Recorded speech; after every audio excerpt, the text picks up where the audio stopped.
दोस्तों, नमस्कार। आपका स्वागत है ट्रेडर्स बाय स्टॉक मार्केट में।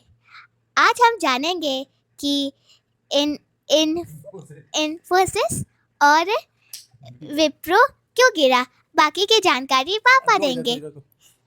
मतलब हो गया। हाँ ठीक है, चलो हटो। तो मतलब माइक पकड़ने की सबसे ज़्यादा हार्ड क्वेश्चन पूछ दी। चलिए दोस्तों, नमस्कार। बच्चे हैं तो बदमाशी करेंगे ही करेंगे। तो यहाँ आप देख सकते हैं कि इन्फोसिस का एडीआर फर्स्ट क्लास टूटा हुआ है और साथ में विप्रो का अभी तो रिकवर भी हो गया है, कुछ रिकवर भी अभी हुआ है। तो क्या कारण क्या हो गया इसका गिरने का? भाई क्यों टूट गया, क्या हो गया? कल तो तबाही मच जाएगी क्या? देखिए, उम्मीद तो है ना, उम्मीद तो है। ठीक है, मच जाए और क्या। रीज़न क्या है? तो देखिए, रीज़न आपको जब पता चलेगा ना, तब आप एक ही वर्ड बोलोगे, अरे सर ये तो पता था। पैनिक नहीं होना है। देखिए, जो चीज़ पता है ना, तो उसके लिए पैनिक नहीं होना है। आपको पता है ना कि इस बार का जो भी रिजल्ट आएगा अच्छा नहीं आएगा, क्योंकि ऑलरेडी इतना एआई का बूम चला हुआ है। एसेंचर का वही हुआ। एसेंचर तो भाई 18% गिर गया। एक बार रिफ्रेश कर लेता हूँ आपके सामने। ये देखिए, थोड़ा सा अभी कम हुआ है, तो 18% गिर गया एसेंचर।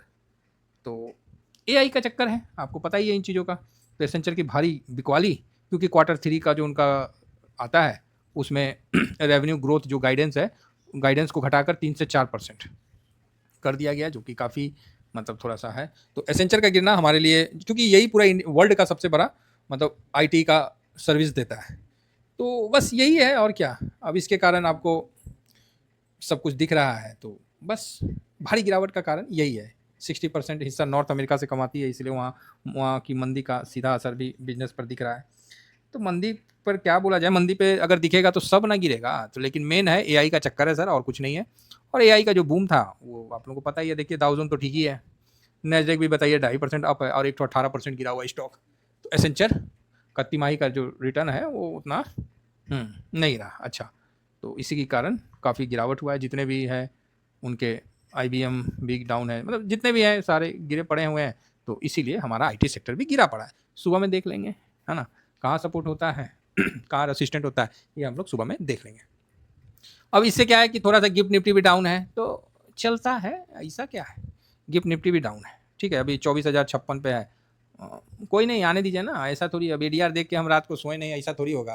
अरे जो होगा देख लेंगे महाराज। इतना कौन सा हम लोग को एगो स्टॉक में कर रखे हैं, कौन सा मेरा एसेंचर में। हाँ, आईटी इंडेक्स में है तो ठीक है, गिरेगा तो देख लिया जाएगा। अगर अच्छे लेवल में आ गया तो एक बार बाइंग में भी आ जाएगा। अगर 27 के लेवल में आ गया तो एक बार बाइंग में भी आ जाएगा, चौथा लॉट भी अपना लग जाएगा।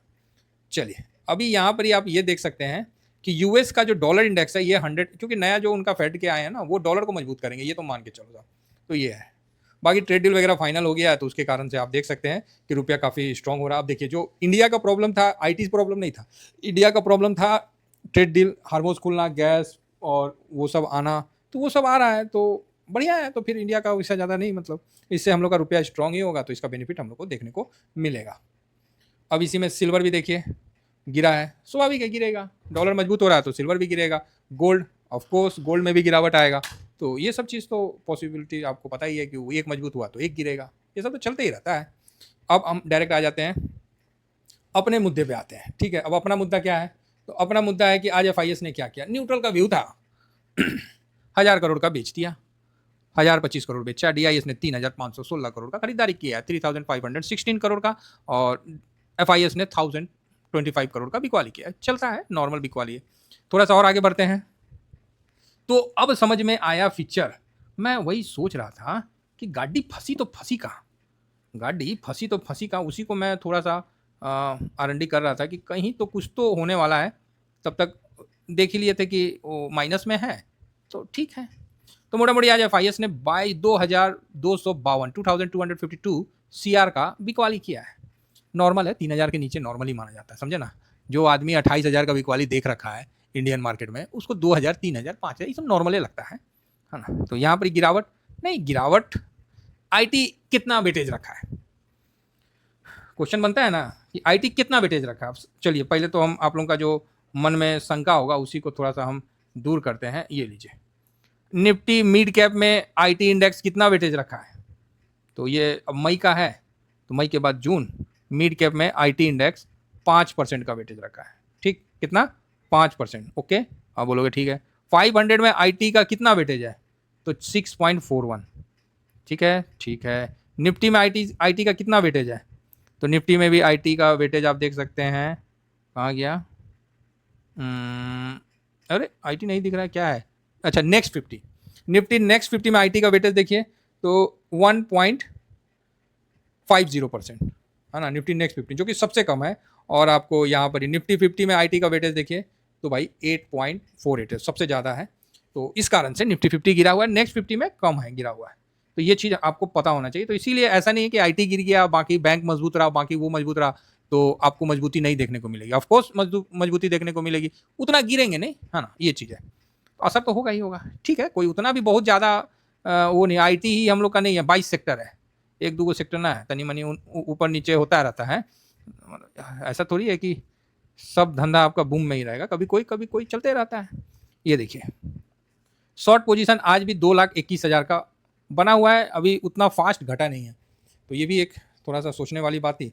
डीआईएस का पोजीशन आज बढ़ा है 69,597, तो ये भी देखने वाली बात है। अब हम आ जाते हैं थोड़ा सा यहाँ पोजीशन पे और यहाँ हम देखते हैं इसमें बढ़ा है किसमें, इंडेक्स फ्यूचर में, और स्टॉक फ्यूचर में गिर गया। तो स्टॉक फ्यूचर में तो अब आपको समझ में आ ही गया कि आईटी में शॉर्ट किया है, आईटी में बेचा है, क्योंकि किसी ना किसी को तो पता था कि आईटी में गिरावट आएगी, तो इसीलिए वो आईटी में शॉर्ट कर रखा है। तो इस चीज़ को हाँ, ये हम नहीं बोलेंगे कि हम वही ना बोल रहे थे कि तेजी को रोक रहा है आईटी।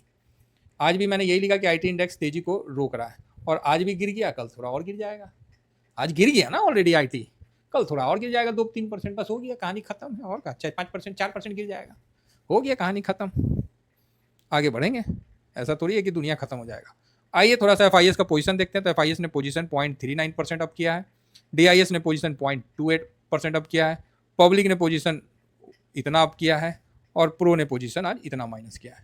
तो बिल्कुल न्यूट्रल है, कहीं कुछ नहीं किया है। डीआईएस अभी भी 86 तो नहीं बोलेंगे, 85.95 पे डटे हुए हैं, तो बढ़िया है, घबराने वाली बात नहीं है। तो इसीलिए किसी प्रकार का मन में घबराहट या पैनिक ना लाएं। ये एक है सिचुएशन है भाई, एसेंचर का सबको पता था कि रिजल्ट खराब आएगा ही। अब आपको नहीं पता है कि इस क्वार्टर में इंफोसिस का रिजल्ट बहुत अच्छा आएगा क्या, टीसीएस का बहुत अच्छा आएगा, थोड़ा खराब ही आएगा। तो वही चीज़ है, जब पता है तो उसमें गिरावट हो रहा है, तो इसमें कोई क्रैश होने का नहीं लिखने का है। आजकल तो लोग लिख देते हैं सीधा कि क्रैश क्रैश क्रैश। अरे क्रैश भगवान ना करे कभी मार्केट में क्रैश देखने को मिले। क्रैश का मतलब होता है कि जिस तरह 18% गिरा है ना, 2% और गिर जाए 20%, वो होता है कि क्रैश हुआ है, ये स्टॉक क्रैश हो गया। ये ठीक है, 8-10% होते ही रहता है, तो ये सब में ज़्यादा परेशान नहीं होना है। अब क्या है कि डॉलर इंडेक्स का मजबूती ना आपको गोल्ड सिल्वर को बड़ा मतलब तगड़ा एक रसिस्टेंट दे रहा है। तो हम लोग को ये भी देखना है कि अगर गोल्ड में मजबूती आएगा, जब डॉलर थोड़ा कमजोर होगा ना तभी गोल्ड में मजबूती आएगा, नहीं तो गोल्ड में मजबूती अभी दिख नहीं रहा है। इस चीज़ को समझिए, समझ रहे हैं। गोल्ड सिल्वर में अब आप बोलिएगा सेंट्रल बैंक बाइंग कर रहा है, अरे वो तो बाइंग करते रहता है, कभी कोई तो कभी कोई करबे करता है। लेकिन जो डॉलर की मजबूती है वो गोल्ड सिल्वर को, और ऑलरेडी गोल्ड सिल्वर ने इतना रिटर्न दे दिया है कि अब ज़्यादा उम्मीद मतलब थोड़ा सा वो हो जाएगा। अच्छा है कि युद्ध की समाप्ति के बाद भारत का जो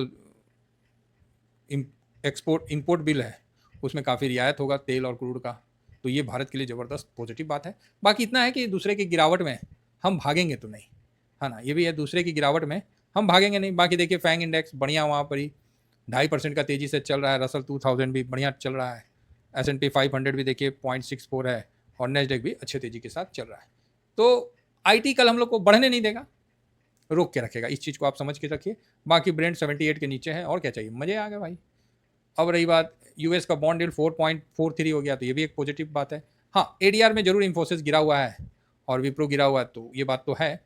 लेकिन उसी जगह आप देखिए कि एचडीएफसी का एडीआर ठीक है और इसका ठीक है, लेकिन उस लेवल में ठीक नहीं है, उस लेवल में ठीक नहीं है ना, जितना गिरावट। तो इम्पैक्ट तो पड़ेगा, हम ये नहीं कह रहे कि इम्पैक्ट बिल्कुल नहीं पड़ेगा, इम्पैक्ट तो पड़ेगा। और आज कुछ हमारा ऑलरेडी उसको झेल गया है, ठीक है, ये चीज़ समझ के चलिए। तो चलिए, उम्मीद करता हूँ कि आप लोगों को व्यू समझ में आ गया होगा। बिल्कुल मत परेशान होइए, आराम से रहिए, कुछ नहीं होगा, कल होगा जो देख लिया जाएगा। अरे हम किसी का मतलब क्या मेरा भैंस खोल के ले जाएगा नहीं नहीं, मेरा भैंस खोल के ले जाएगा, ठीक है, थोड़ी गिरावट हो जाएगी, बाकी सेक्टर तो है, 1-2 सेक्टर नहीं ना, हम लोग का इन्वेस्टमेंट कोई 1-2 सेक्टर में रहे तब आदमी लगे। हाँ, ये है कि बढ़ेंगे नहीं, तेजी नहीं आएगा, वो बात आप समझ सकते हैं, तेजी नहीं आएगा। आप देखिए ना भाई कि निफ्टी 50 में आईटी का है 8.5% है, इसके अलावा भी तो 91.52% तो है, तो वो भी अगर उसमें तेजी होगी तो स्वाभाविक है कि आईटी की थोड़ा सा गिरावट को झेल लेगा। कोई एक सेक्टर नहीं ना हम लोग का इन्वेस्टमेंट में है, नेक्स्ट 50 में तो है ही नहीं है। अब 500 में देखिए भड़ल है। हाँ, फाइनेंस में दिक्कत होगा, तब तो दिक्कत होगा। अब फाइनेंस इसमें 30%, 31% है, और इसमें देखिए आईटी का पोजीशन कितना है अभी रिसेंट का, तो 6.41 और 30% फाइनेंस में, तो फाइनेंस का तो एक अलग बात है, तो फाइनेंस ठीक रहना चाहिए। बाकी तो आईटी का आप लोगों को पता ही है, गिर ही रहा है। चलिए इतना ही कहकर अपनी वाणी को विराम देता हूँ। Thank you very much. जय हिंद, जय भारत।